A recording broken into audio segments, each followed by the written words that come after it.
Well, the F3 series is officially entering its third year. We still have about 6 series from 2021 to cover, then probably mix in the handful of 2022 series the winner gave us, then work our way backwards while updating the series that got sequels and follow-ups. But this week we will be covering 2 remakes of an older series and seeing whether they are in fact worth watching.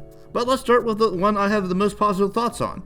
That series is Muteking, the Dancing Hero, a remake of the 1980s series hoping to modernize the series. But essentially takes your Sentai hero and have them beat their foes through the power of song and dance. But this remake does have some merit. I think it's very well animated. I specifically want to tap episode 7's performance as a key example of that. Additionally, I really like the character designs. There's a very nice mix of body types ranging from wide and tall to short and skinny. I really like how distinct and unique the side characters and tertiary cast is, which really helps to enhance the theme of your series, which is being yourself, and the importance of that freedom to do that. A great example is Zivisis and her kids at the arcade. Now here are the issues. The story and characters behind these good designs are a bit on the weaker side. Again, Sentai stories aren't exactly known for being super deep, so I can't give it too much flack for keeping it simple. Basically, alien capitalist wants to rule the world and it's up to the Muteking to stop it. But the conflict between the characters only really happens because they refuse to communicate. Like, DJ could literally tell Muki, hey, this company's evil and trying to turn people to ink, so like, don't buy their products. But we need an excuse to get Muki there for the plot. But I think the biggest issue is the lack of tracks for Muteking to dance to.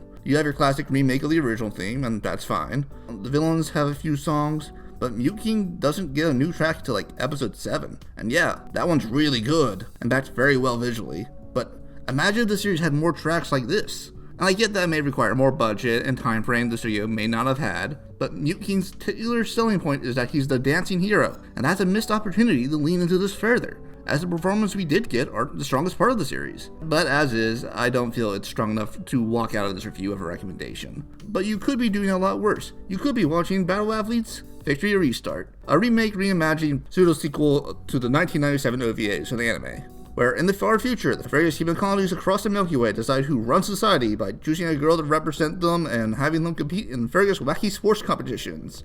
But wacky sports couldn't be enough for this mess of a series, so we gotta thwart the evil secret Illuminati's plan to use a girl they genetically engineered to steamroll the competition, as that is for some reason what they decided was the best way to keep control of the space government. Just kidnap a bunch of people and then pump their kids with science. Also, one's a gorilla man for whatever reason. All 3 of them are boring villains and are bad.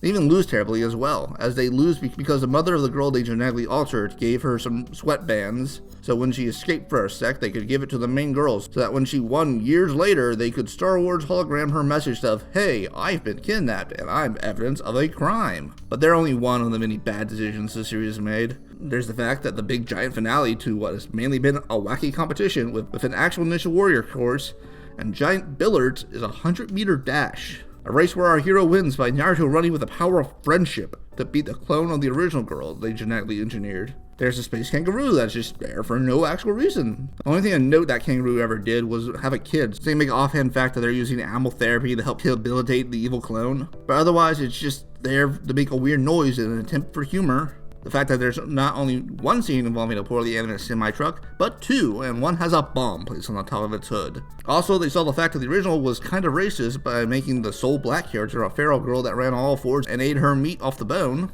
then actively chose to learn nothing from this and made the girl from the moon who is actively in a civil war that is accelerated by war capitalists, who gets accused of being part of the terrorist, brown.